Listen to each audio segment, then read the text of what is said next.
Hey, welcome back to the channel. Today we are diving into a sound issue that can make or break your presentation. I'm talking about microphone plosive pops. Yeah, you heard it right. Plosive pops. Sounds weird.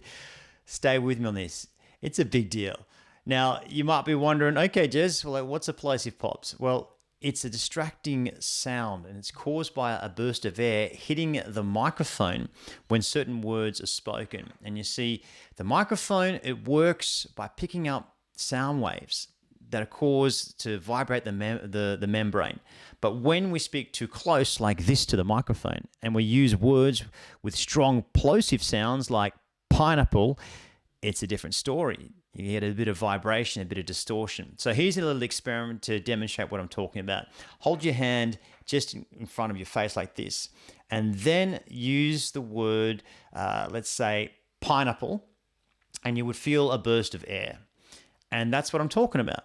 Now try saying banana, and you'll notice that there's a significant difference.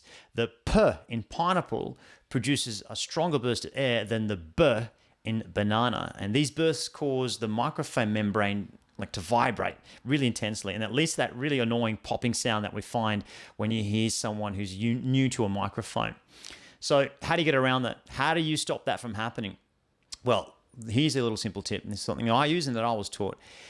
The most common types of microphone you're going to use if you're a presenter or an MC would be a handheld microphone or a Lectern microphone. The first thing you want to do is keep your microphone at an angle from your mouth. So you're not speaking directly into the microphone like this and it sounds really distorted. You speak over it. That's the key there. And also what that does, it means that those plosive words will miss the microphone, reducing those distracting pops. Now, for a Lectern microphone, guess what? It's pretty much the same. Just create a bit of space between you and the microphone, and also speak past the microphone, then directly into it. And just as with a handheld, the idea to let the plosive air burst, it bypass the microphone is exactly the same. So there you have it.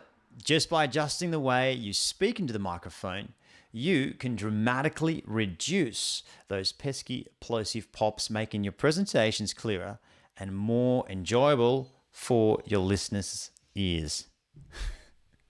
Hey, hope you found this tip really useful. Don't forget to like, share, and subscribe to the channel for more sound advice. Until next time, happy smiling, happy presenting.